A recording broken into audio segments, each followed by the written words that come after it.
Welcome to the webinar, Leveraging Business Aviation in the New Normal, presented by Wings in partnership with Levaero Aviation, Diamond Aircraft, and Millionaire. I'm John Robinson, editor of Wings, and I'll be moderating today's webinar, scheduled for approximately 1 hour. Today we're joined by 3 industry leaders, each with sector expertise in business aviation, private aviation. We have Roger Woolsey, CEO of Millionaire, Stan Kuvalis, sorry Stan, I apologize, Stan Kulevis, Vice President of Sales and Business Development for Levaero Aviation, and Anne-Marie Mercedes Heichenwalder, Aircraft Sales Manager with Diamond Aircraft. Each will provide their unique perspective into the current operating environment of business private aviation. This will include a 10-minute presentation, followed by a short 2 to 5 minute Q&A with each person. Please send your questions via text. There's no phone calls, so there's no audio, so please send your questions via text and we'll try to get through as many as possible. There is a scheduled 20-25 minute Q&A at the end of all presentations, so if we don't get to yours in the first section, we'll certainly try to address it in the latter section. So first up, we have Stan, who will describe business travel today and why corporate aviation is a business tool you can't afford to ignore. Stan. So thanks, John, for the intro. One of these years you'll get that last name. It's very common. I don't understand why you have such trouble with it.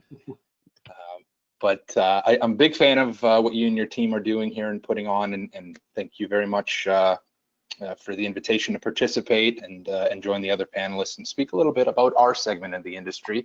As we know, the aviation industry is many sub-segments, but I'll try to give you some insights.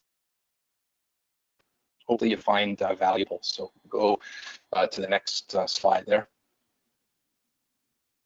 So as you mentioned, my name is Stan Kulevis, and I'm with Levaero Aviation. Levaero is a turnkey private aviation solutions provider headquartered in Thunder Bay, Ontario, Canada, with our national sales office in Toronto.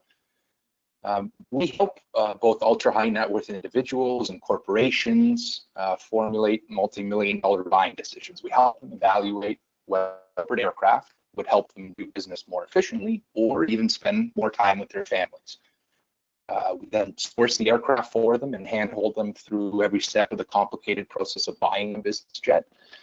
We have a division that will help maintain the aircraft for them, crew and operate them if desired.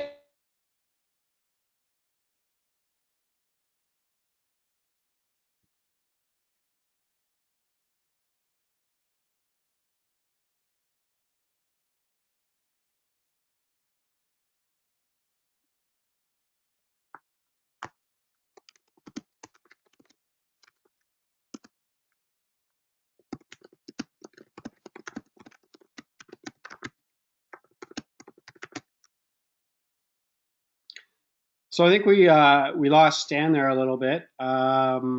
So we will just give him a second to come back. Apologize for the bad connection here.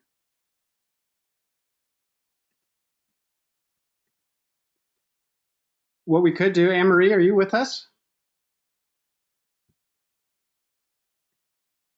Yes, sir. Maybe what we'll do is we'll move on to yours. Is that okay? Would you be ready for that?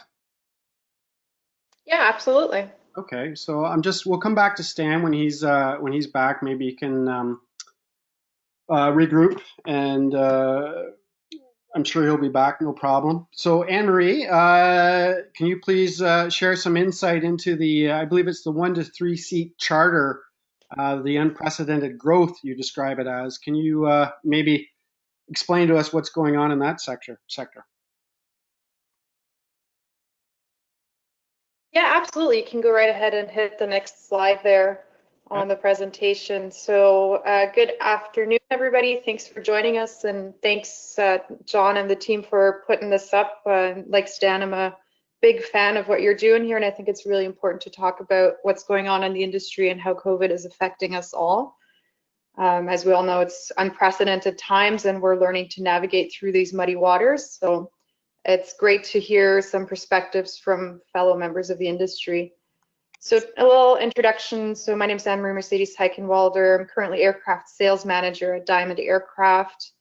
Diamond Aircraft is a OEM, so aircraft manufacturer, with 3 manufacturing sites, one of them in London, Ontario, Canada, one of them in Wiener Neustadt, Austria, which is also our headquarters, and a 3rd facility that produces aircraft in China for the Chinese market. So with our 3 plants, we cover the whole globe. We have a product line with single engine 2-seat aircraft, or DA-20 being our smallest, and our largest aircraft being the twin engine 7-seat DA-62. For myself, I have about 10 years worth of experience in business aviation, mostly in the FBO world, and I've recently joined the aircraft sales world. So I'm still learning the ropes, but it's exciting times and definitely interesting times to be in this industry. So you can hit the next slide there. So I've pulled a couple of stats, and I find this one very interesting. So if you go to IATA.org, they show how commercial aviation is affected, and you can see this is pulled yesterday from their website there. So total losses in 2020 alone is estimated at $84 billion just for airlines in the world. So this is a significant amount. We can see that the revenue passenger kilometers have dropped by 54%. There's over 7.5 million flights that have been canceled since January this year. And total revenue losses are $419 billion, 50% less than last year. So quite some scary stats there from the airline industry. You can go ahead and hit the next slide.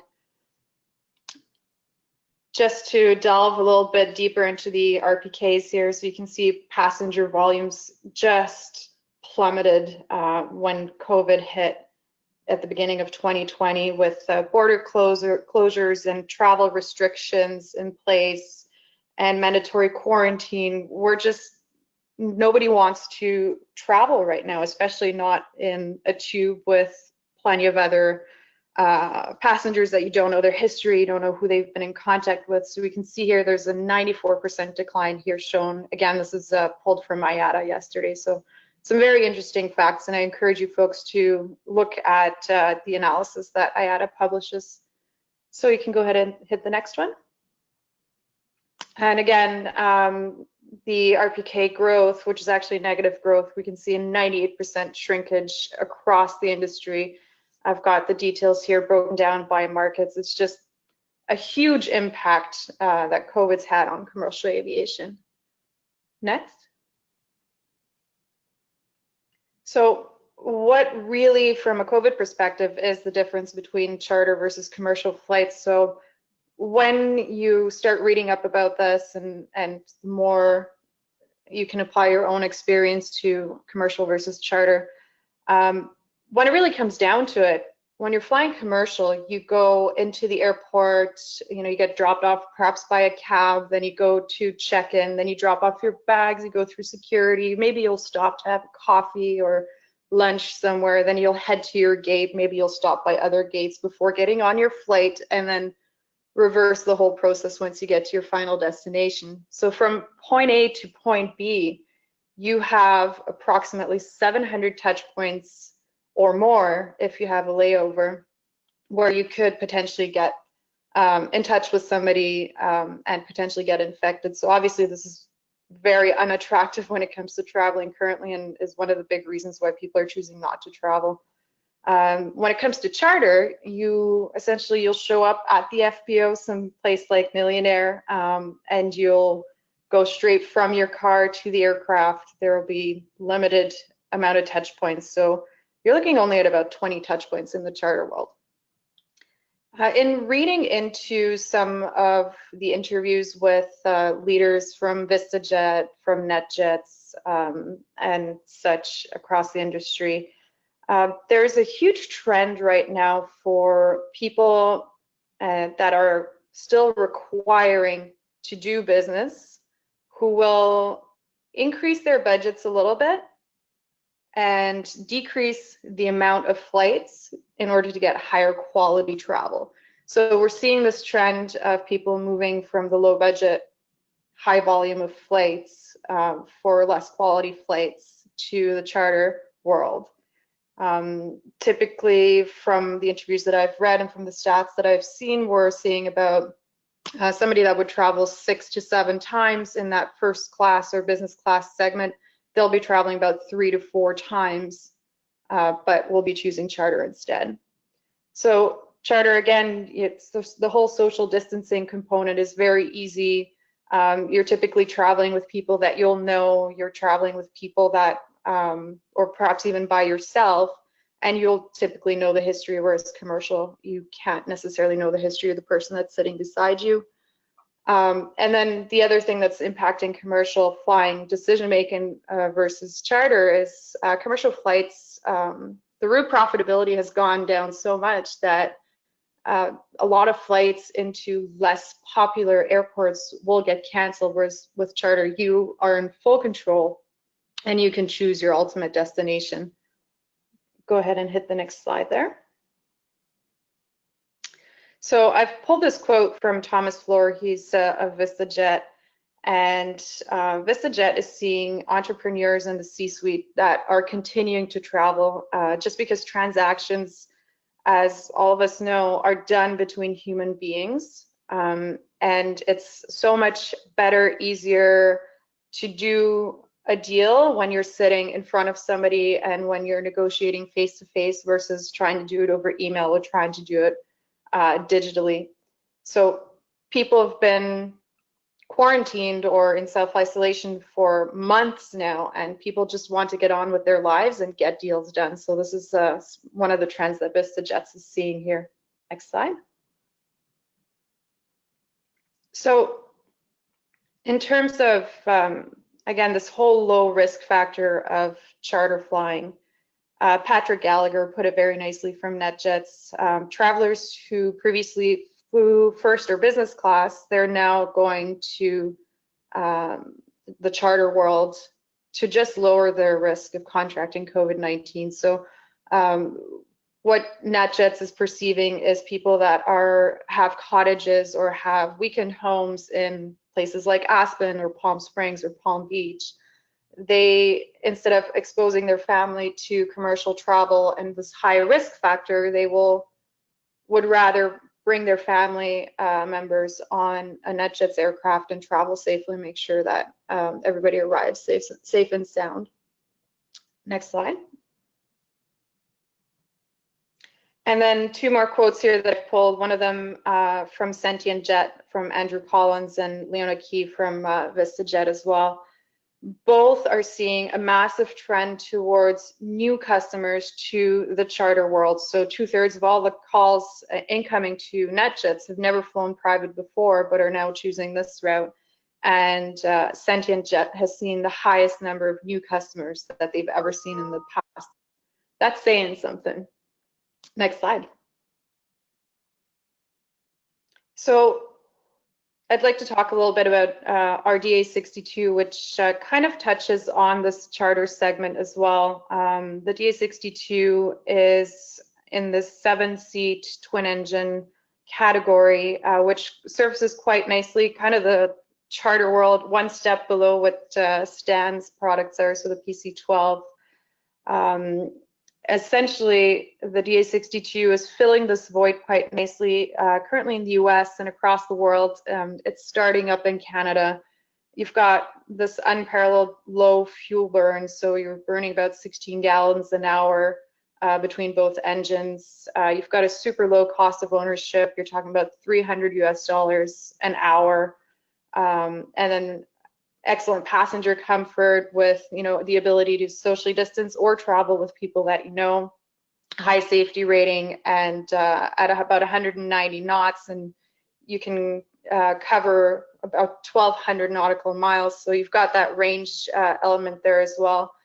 We're seeing some fractional owners, smaller than the NetJets of the world that are already using the DA62 quite successfully in this environment. And we've heard from operators such as Boomerang Air in Florida that their 1 to 3 seat segment for those very price sensitive customers that are not necessarily ready budget wise to hop onto a PC-12, they are moving into this DA62 world. So we're seeing a huge trend towards this aircraft being used to fill that void.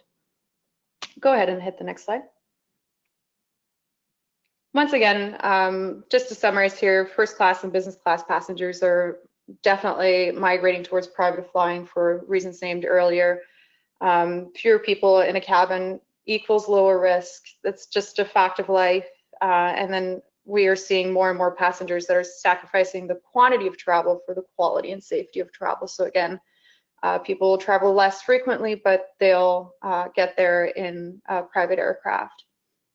And then as airlines are closing unprofitable routes, charter just becomes the option to get to where you need to go without having to drive hours or land at an airport in the middle of nowhere and not getting to the destination that you want to. So we're really seeing the trend moving in this way, and we hope that it continues as a supporting industry to commercial.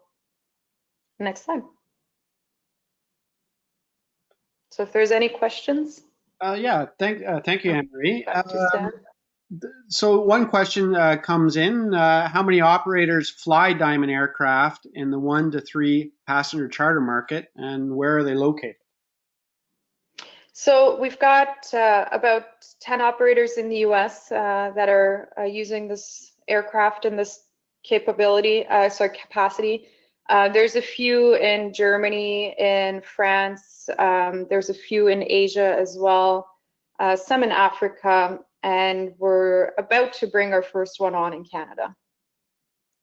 Can you describe more what the operator is in Canada without giving away names, obviously, but what type of are they domestic? Are they international? What type of flying do they do?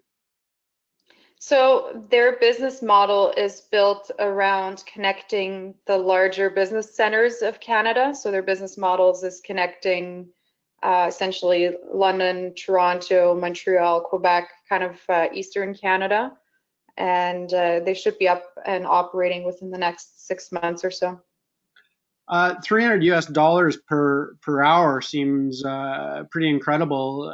How do you sort of get the word out of this 1 to 3 seat option? I don't know if you can give me an average of what a typical, I guess turboprop, because we're primarily focused on turboprop here in Canada, or light jet flight per hour cost is, but how do you, 300 is significantly lower, and how do you get the word out there? How are you getting the word out there if the cost savings are?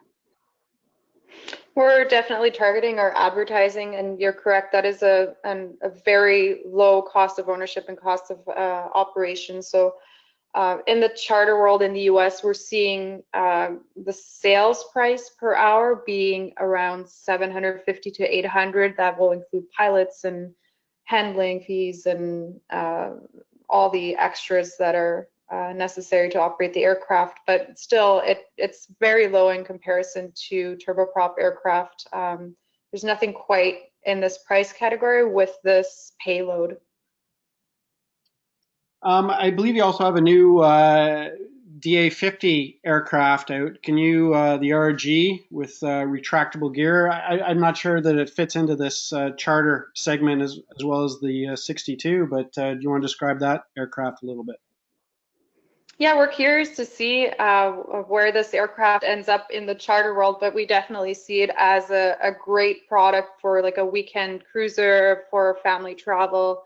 It's got the same cabin as our DA62. It's a single engine aircraft with retractable gear, as you mentioned. It's got a Continental CD300 engine, so it'll be burning jet fuel just like our DA62. And right now it's been released in Europe with the European type certificate just pending prior to end of this month. And first deliveries are starting Q1 next year, and it'll be hitting the North American market in about a year and a half from now, with delivery starting in 2022. Great, Anne-Marie. We'll come back to you with some more questions at the end. I don't know if Stan, are you back with us? I'm here as long as you can hear me. Oh, yeah, you sound perfect. So I'll just back up here and get back to you at the start of your presentation. So Well, I've never been told I sound perfect, so that's a first. I'm making up for mispronouncing your name, so a lot of flattery. So you tell me, John, where would you like me to start? Well, why don't we, you've done the introduction, so how about we talk about COVID-19, what happened and the impact to the market? Absolutely, and I'll try not to double up on what Anne-Marie has explained in great detail here and very well, but I think what's important to distinguish is the difference between the airline world and the world of corporate aviation. And just to double check, is my sound okay? Yeah, it's great. Good. So as it was mentioned, we in Canada saw the statistics of our, largest carrier posting $1 billion loss in Q1, and keep in mind that Q1 didn't have a lot of COVID quarantine time in there. You look at the largest U.S. carriers down year over year, up to 90% now, operating at 10% levels, and 2/3 of all airliners, more than 17,000 of them, parked. On the corporate aircraft sales and acquisition side, the picture is a little different. April was the start of what the global market saw as a pause for about a month and a half. Those who had been searching for aircraft instead focused on their internal businesses, their families, their employees, and shelved aircraft buying decisions for the time being. Most aircraft that were listed for sale remained stagnant unless they were willing to entertain opportunistic buyers, and most sellers have shown that they are not. What's interesting is that roughly about 9.8% of the global fleet of corporate aircraft was for sale pre-COVID-19, and that number has only gone up to a little over 10%, generally speaking, since COVID, whereas you compare that to the 2008 financial crisis, when 10 to 12% of the fleet was typically for sale. When the markets fell, that jumped all the way up to 18%, meaning that, nearly 1 in 5 of all jets in the world were for sale back then. This isn't what's happening today. Next slide.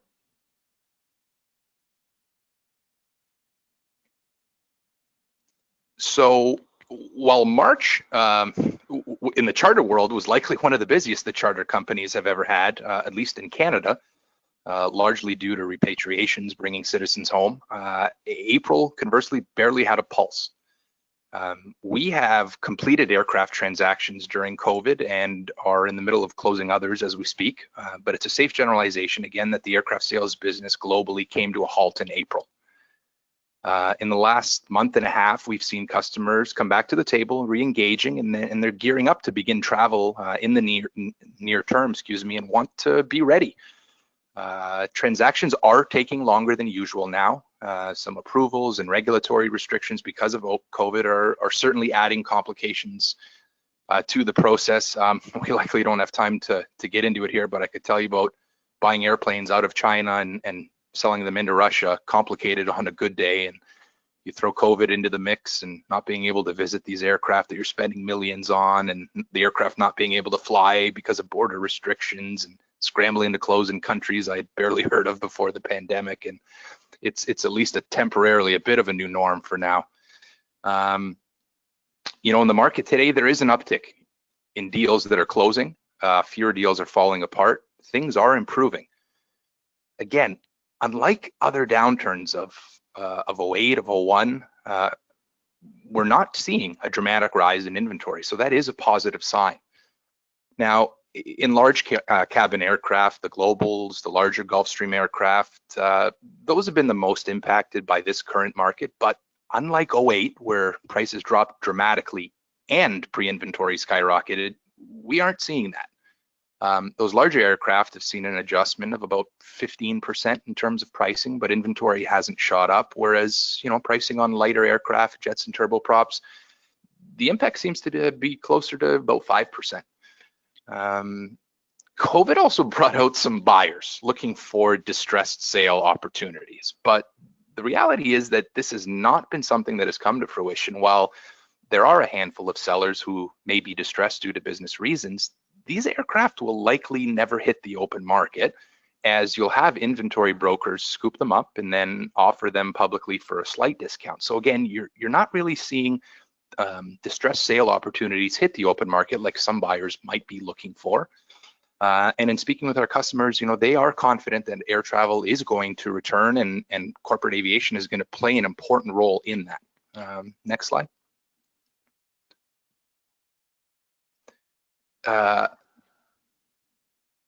Getting back to airlines for a second, early predictions were that the airline industry would lose, somewhere in the 100 billion range because of this. And in 2020 alone, as Anne-Marie said, it's going to be north of 80, and the numbers could get worse. I read that on average every day, the airline industry loses about $250 million. To put it in perspective, SARS in 2003 cost the industry a total of $7 billion. I am of the opinion that a more sustained level of normalcy will only be attained when we have a vaccine, but we know that that's not an overnight solution. But in the meantime, life and business both need to go on, and corporate aircraft are going to play a big role in this. Further to the challenge, airlines face a twofold issue: not only the issue of travel restrictions, but also then the traveler's desire to fly again. And compound that, as Anne-Marie mentioned, with the need to deal with health, cleanliness, distancing challenges in the airport just to get to the airplane, and then the same when you're on board the flight.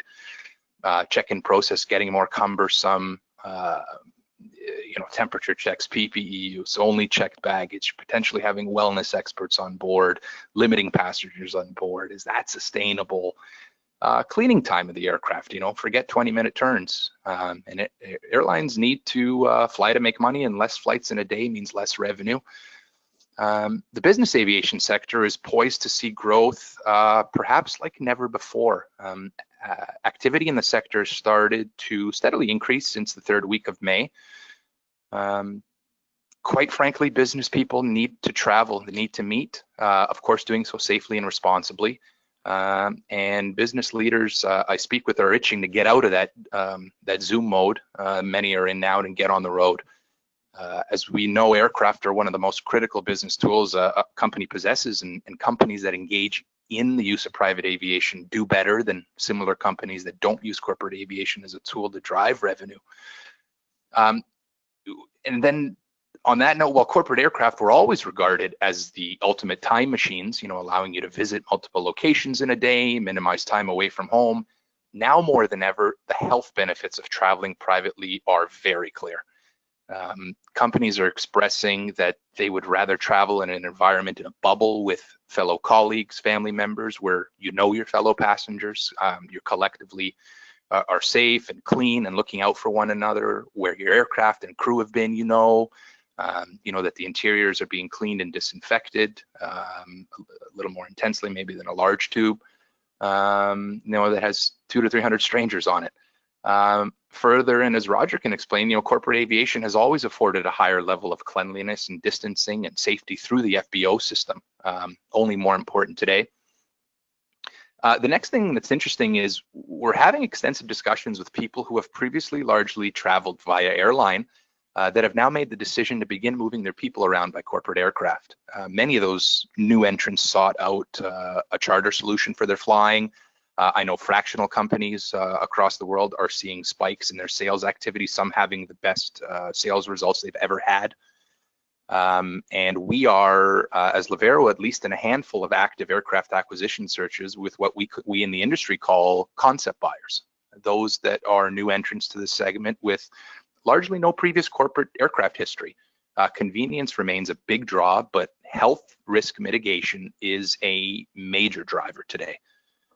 Another thing that I think you'll see come out of COVID is what I'll say is a shift to quality.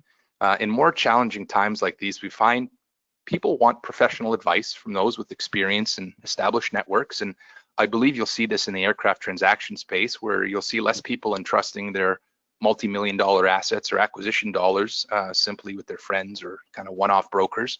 but seeking out to work with those with proven track records and those willing to invest into their clients. And anecdotally, we're seeing this happen already.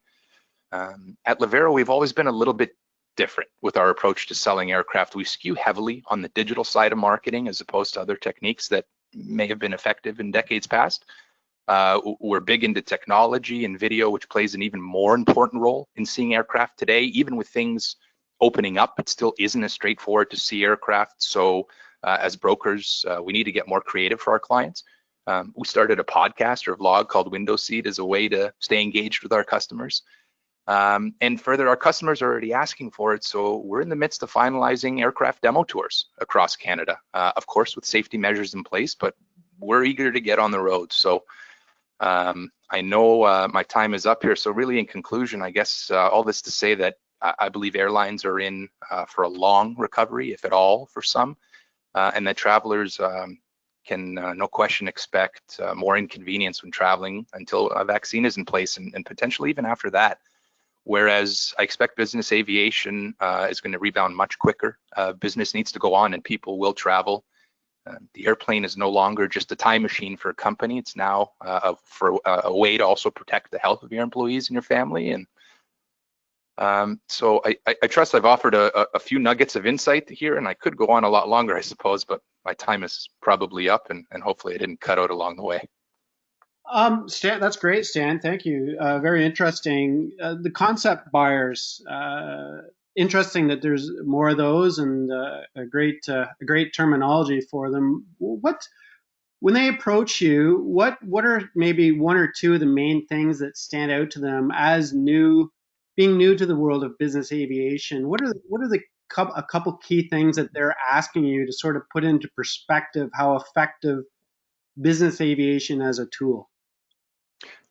A concept buyer, anybody who is new to something, of course, they do the biggest performance of due diligence ever, likely, as opposed to when they're buying their third and fourth aircraft.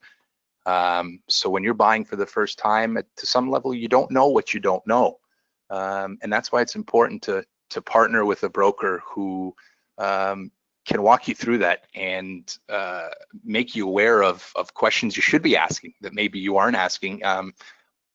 Levaero, I think we're uniquely equipped to handle those types of customers because, as you know, with the PC-12, it's often the first turbine aircraft somebody buys, and transitioning from a Diamond or a Cirrus or a 172 or 182 for that matter into a larger turbine aircraft is a big jump, and there's a lot of questions to answer. So we're used to dealing and helping those types of customers, and everything from budgets, how does maintenance work, what regulatory items do I need to be aware of, they all factor in. But when it comes down to it, everyone is looking for the same. They're looking for a tool that will help them drive revenue, make better use of their time, whether it be corporately or with their families. Obviously, they come to a company like Levaero for input about aircraft. Are they leaning on you for other things? We know that aircraft sales are down. They're rebounding. You're getting more interest again, and things are becoming more solid. But are your customers leaning on you for other services beyond the aircraft? Well, I'll tell you, they're not asking me where I get my hair cut. Not many people do these days. But as far as other services, we offer a complement. We try to be quite turnkey, and so whether it's regionally recommending a good maintenance provider, whether it's recommending an operating company, a management company for their aircraft, whether it's coordinating financing. Actually, we're in the middle of doing that for several customers right now, and help put them together with lenders. So yeah, we're there to help every step of the way, and look from a business aspect. These customers they're very smart people. There's a reason they've been successful. But when it comes to aviation or the ancillary support around it, we're here to help. Stan, maybe a last question before we get to Roger. Has that, with this current operating environment of COVID-19, Has that cost of ownership equation shifted in any way? Are there new things that you have to sort of address with customers about total cost of ownership, and maybe even when it comes down to cost per flight hour? Are there new things that you're accounting for with the customer?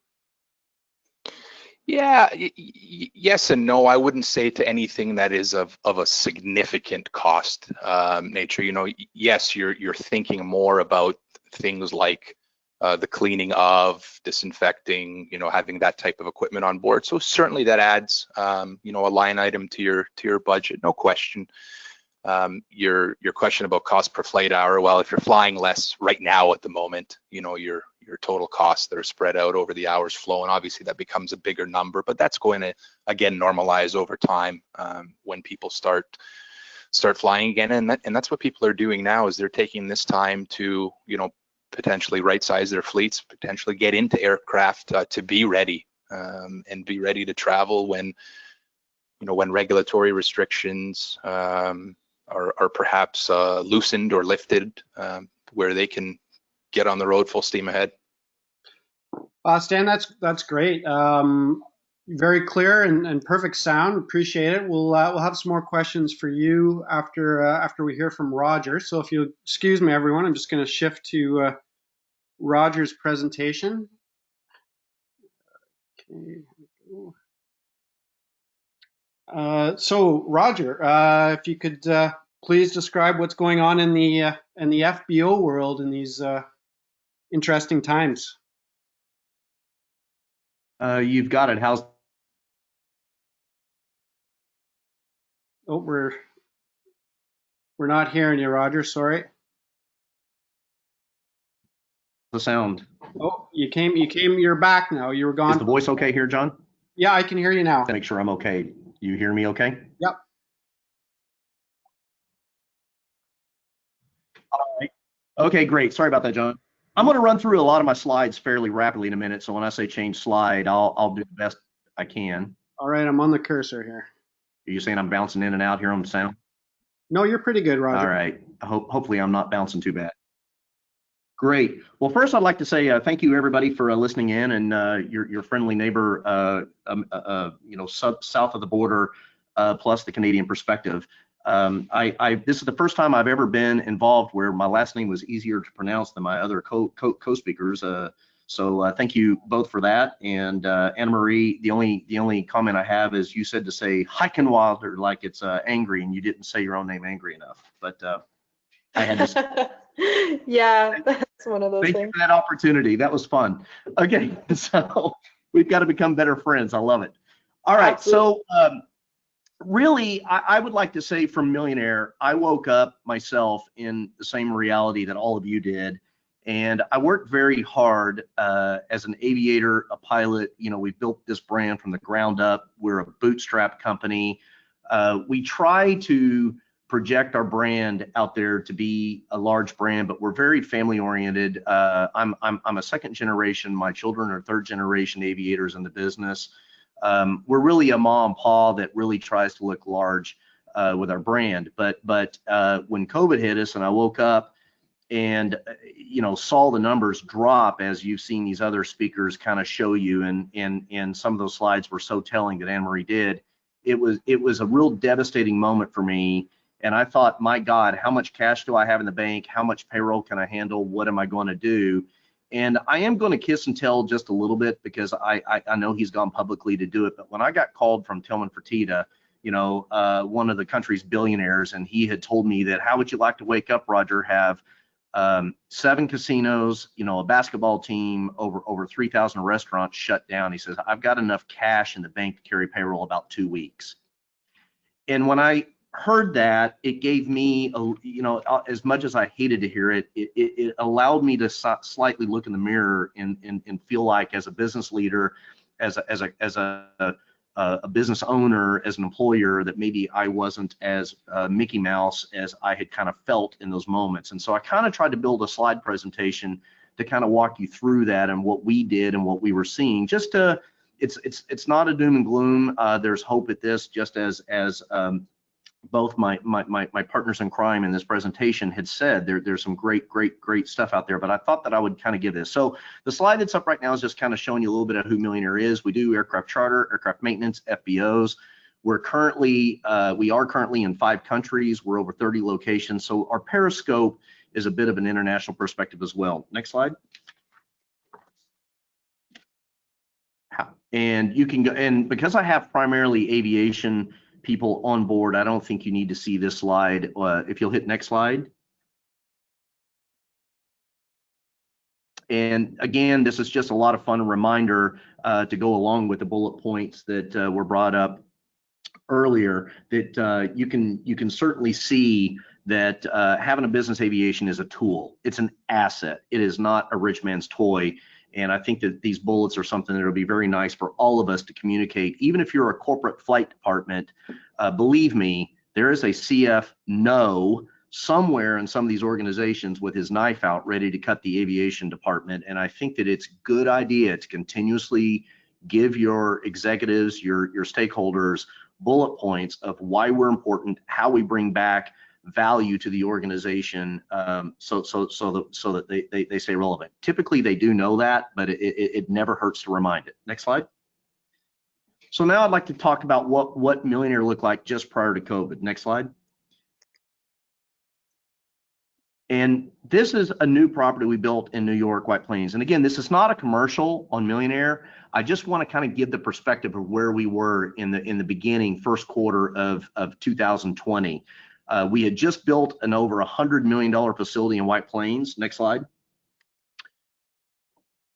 And that's the building that we built. It's a lot like a lodge. Hopefully all my Canadian friends will really love this. We really brought a lot of the Canadian North in. My partner in Vancouver was in the timber business, and you can see all the timber. Next slide.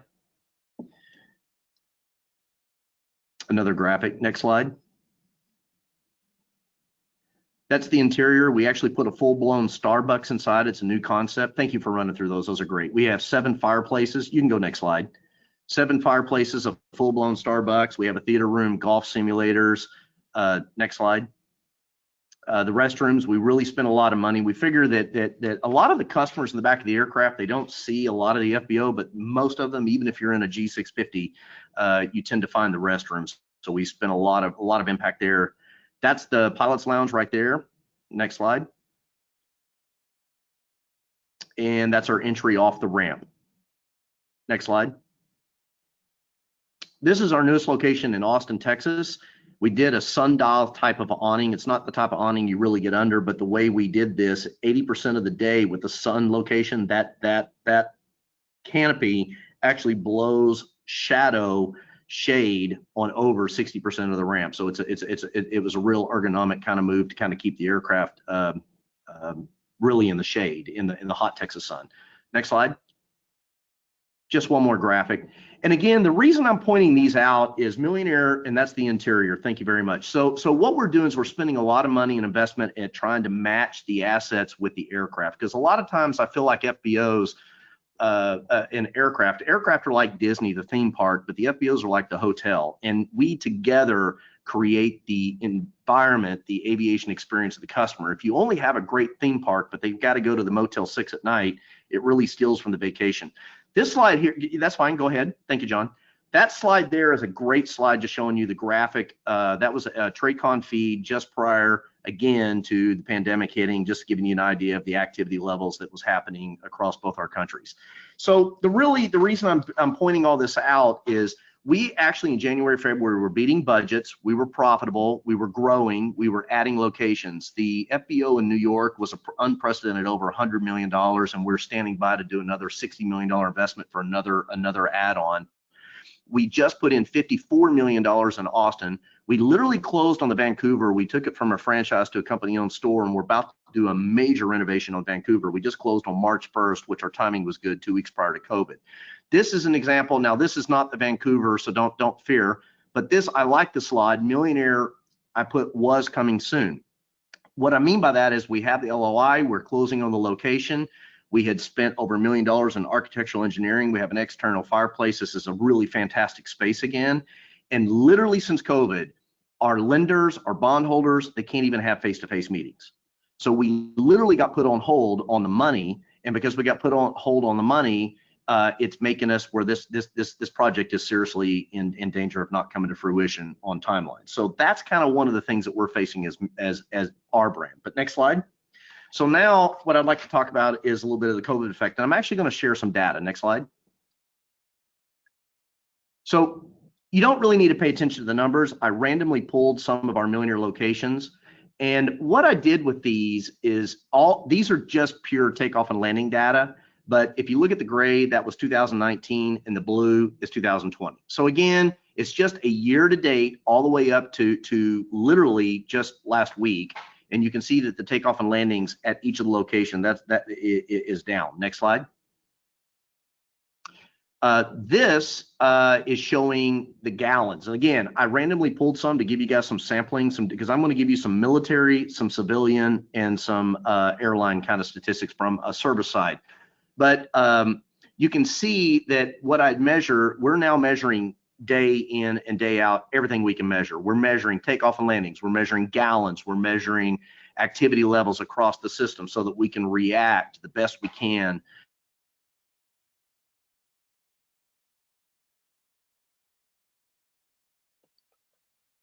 Oh, unfortunately, Roger cut out. Oh, he's back, I think. Oh, that's sorry, Roger cut out a little bit. We'll give him a little time here to see if he can keep the lights on. And we're running day on, 49% as of the 16th. Am I still there? Yeah, we can hear you. Next slide. Okay, maybe my next slide. There it is. Thank you. So this is an example of daily fuelings. And if you look in the blue, that was pre-COVID. And the yellow line represents the average that we were doing pre-COVID in gallons. Now, if you look, as soon as the pandemic came and they went into stay-at-home lockdown policies, you can see how the fuel gallons just absolutely fell to the bottom. And in April, just to give you an example, we were operating at 10% our normal numbers. I mean, that is just absolutely devastating and unsustainable. You can see when they went to a phase one and they started opening restaurants at 20% levels, people could come out if they wore masks. You can see an instant increase and this is not necessarily activity. These are actual sales, fuel gallons. They came up in the purple. And then if you look at the green at phase two, they bounced right back up again. And if you look at phase three, they bounced up again. And the reason we went back down in Houston is because Texas did drop, and that we had to do a retreat because the virus started growing and they needed to do a retreat. Next slide. And I'll run through these pretty quick for everybody. Okay, that's fine. You can leave it there. This is Gulfport military cells. So we do a lot of Department of Defense military. We do hot fueling F-16s, T-38s, trainers. And you can see that the military was quite active. And all of a sudden, the military said, we've got to keep our people of uniform in safety, and they do not need to be going out and getting exposed. And you can see that they've been holding back quite tight. Next slide. And this is our commercial sales. This is our airlines. This is where we're fueling the JetBlues, the Air Canadas, and this is again just one city, but you can see how the yellow solid line across the top, and then where we drop down at level one, and even when they open phase two and phase three, kind of like my partners and Anna Marie was saying, people are scared to fly in a big tube with 200 of their closest friends and neighbors. There's nowhere to really go. Hotels are still closed. Restaurants aren't quite open. So they are not quite moving yet. Next slide. This is a conglomerate of a whole bunch of all of our military bases, just kind of all of them combined. And again, you can see a big drastic change all the way across. Next slide. I did the same here. I did exclude a couple locations out of it just because they're new openings. But again, this is our commercial fuel cells, like our airlines, United, and you can again.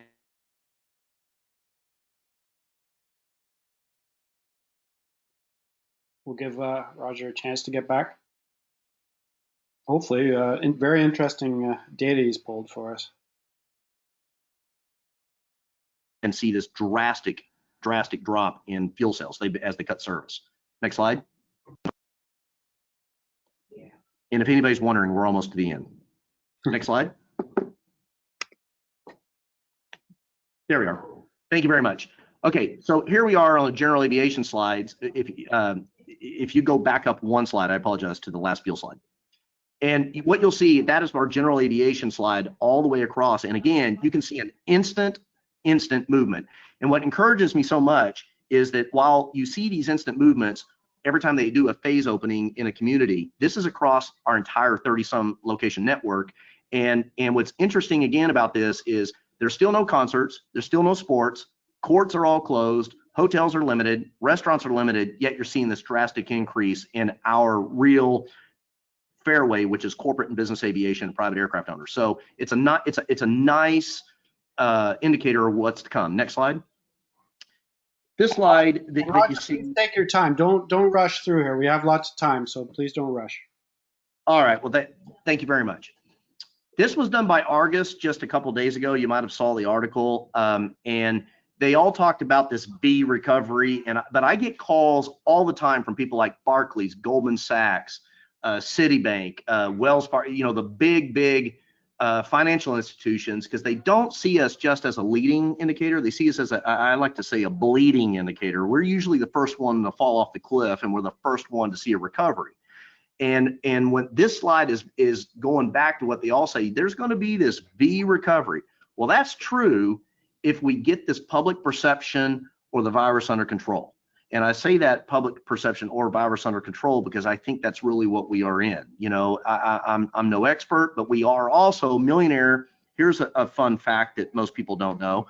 We're the largest heart, lung, liver transplant air medical operator in the world. We actually every night have over 20 aircraft flying around the country doing transplant work. Most of my doctors are constantly telling us this is a horrible cold, but yet we do have doctors that tell us how dangerous it is, and we see daily on how dangerous it is. I don't know. I'm confused. I think the government's confused. I think it's a very difficult situation. And I think that V, if we get a cure, get the virus under control, we are going to see incredible increases, and the V will continue. But where we're going to see a pause on that V is kind of like we did in some hotspots where all of a sudden the virus grows again and they have to retract on government controls and put people back in lockdown. That is going to alter that trajectory. Next slide. So in the end, I try to put a little humor in. I love this. Basically, there was remember the famous line in the movie, "There's no crying in baseball." Well, trophies. This is really meant to say that because nothing says you're a loser more than owning a motivational poster about winning. So I'm just trying to say, today is not the same as yesterday. Next slide. And, I back up one, apologize. So I think as leaders and all of us that are tuned in, and I think that anybody tuned into this podcast is brilliant because you're trying to stretch your mind, you're trying to get your arm around the facts, and you're trying to be a great leader. And I love Drucker's old adage. It says, you got to put first things first. There's nothing quite so useless as doing with great efficiency what should not have been done at all. In other words, don't climb a ladder really fast and find it's on a burning building.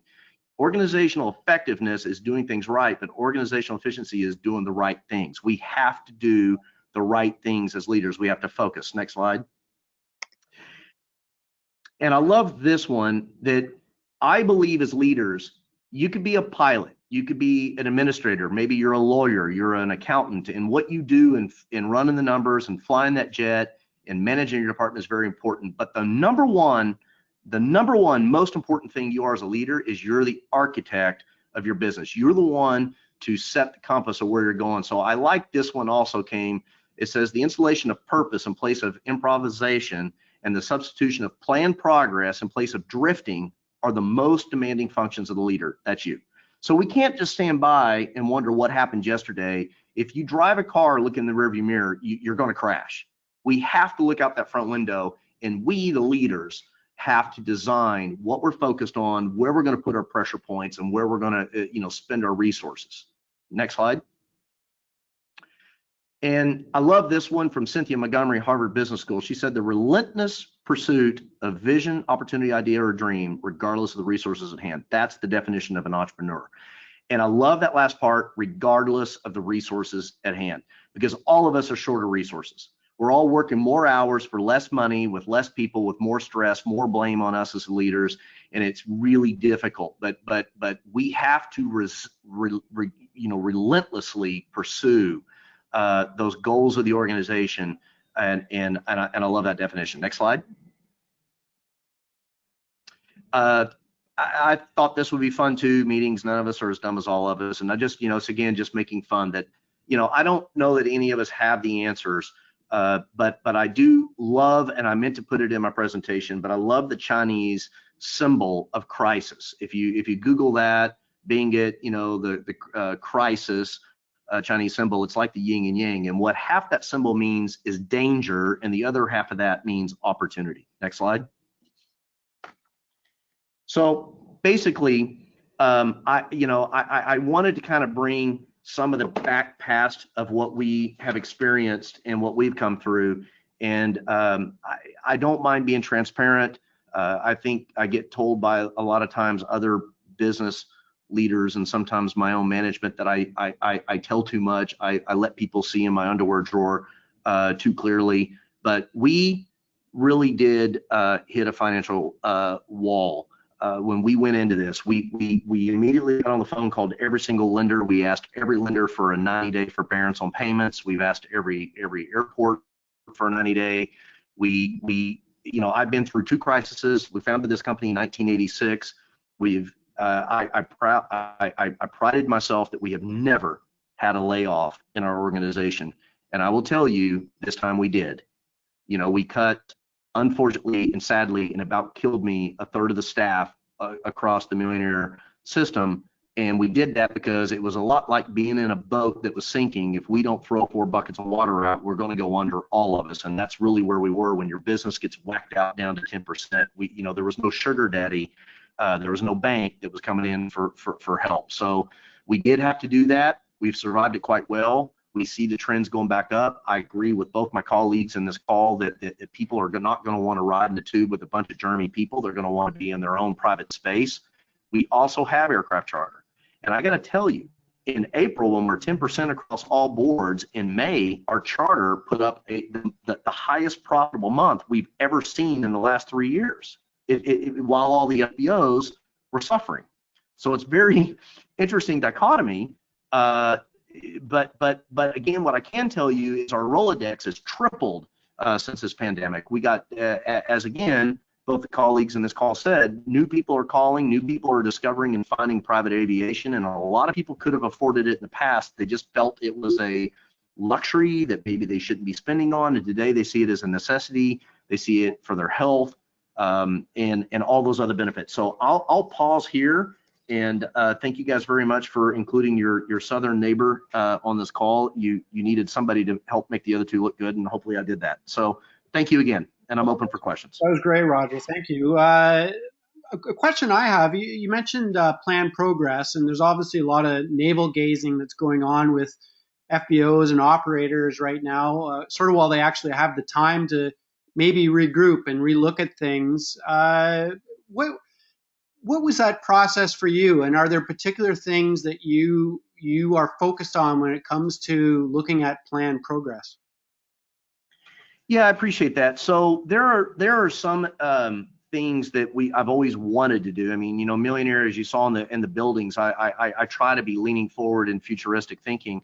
I've wanted to do touchless on credit card processing and everything, where we send a text to our pilot, to our charter customers. They click 2 buttons and they've paid, and they don't have to touch something. And things like this pandemic are accelerating those type of initiatives and investments. Also, I heard, I think it was Stan who said that people are really leaning now towards quality. They're really valuing quality more than they did in the past, and we're very happy about that as well, because we think that everything we do in this space needs to be quality, safe, healthy, faster. They can't compare how much is my price of fuel today to the airline ticket. They need a price, how important it is that I make it back in time, I get to that small airport, I stay healthy, and we're seeing all those trends really exaggerated. They're being really looked at and valued in today's environment. And we're here. I mean, the customers are literally saying it on the telephone and in our face. You know, you don't have to guess what they're valuing. They're telling us. Obviously, and maybe this is a question for everyone. We do have a few minutes. We're at 3 o'clock, but maybe we can stretch it a little bit here. Obviously, when it comes to business aviation and Canada and U.S., a big question revolves around Canada-U.S. traffic when it comes to private aircraft. And maybe we should be talking about post-COVID. Not sure what that'll look like, but what opportunities do you see in the Canada-U.S. traffic in a post-COVID world? I assume that this is a positive, a lot of opportunity there. Well, Roger, again, I personally have flown back and forth on the border. I'm a pilot again myself. I've taken my citation 3 times now in and out of Canada, and I know that it's, as a crew member, I can get in and out without this quarantine, long-term quarantine. But as a visitor, as a vacationer, as a want to go do business, the quarantine is really stopping that traffic flow right now, and it is stifling both countries a bit because of those restrictions. However, I do see this domesticating of products and services. You know, and although I swear to anybody listening, and I'm not making this up, I am the #1 Canadian fan in the world. I'm a super fan. I love the Canadians. I love your customs. I love the country. I want to live there. And the way our politics are going, would somebody please adopt me? But I do have that lower, you know, that border south perspective, because I am a U.S. citizen and live and work here. And we see the Canadians as our partner, as kind of one country. Please don't take that as an insult, my Canadian friends, but we want to do business with the Canadians. We see this as our domestication. What America is trying to do, the U.S., is they're trying to become less dependent upon China. Of course, they want to become less dependent on foreign oil, but we don't see Canada as foreign oil. We don't see Canada as a foreign partner. We see you as our cousin, as our brother and sister. So I think that we are going to see big increases in manufacturing sales, cross-border sales. That's what I believe where we're headed. And Roger, to kind of touch on that as well, I think that we'll be seeing soon enough here a travel bubble such as Australia and New Zealand has established between US and Canada to also encourage the trade between the two companies and the freedom of movement between the two. I would agree with you that we're fairly similar in culture, and there's a big respect between the two countries, and we do accept you if ever you do want to come up north here. But I do see a huge opportunity for that travel bubble, and I think that's going to be one of the next things to come here. And Stan, would you like to weigh in on the North American business for business aviation, private aviation? My colleagues on the panel are smarter than me, and they've said it all. I mean, look, there's facts are facts. We are each other's largest trading partners, and we need to get back to being able to do so easily. And it's going to take time and some patience. And I think, you know, we're in a state of confusion right now that, you know, there are people that are allowed to cross and some have to quarantine, some don't. And just the confusion alone makes it hard, or makes people not motivated to take those trips. And so we need to work through some of that, but, you know, and get back to just being each other's best partners. Well, I thank all 3 of you, Roger, Anne-Marie, and Stan, for lessening that confusion. A lot of great information. This webinar will be posted online on our website, and we'll be sure to give all the participants a link to that so they can view it on demand. Again, thank you very much, and for the support by Levaero Aviation, Diamond Aircraft, and Millionaire. And thank you. Have a great rest of your day. Thank you, everybody. Thanks, everyone.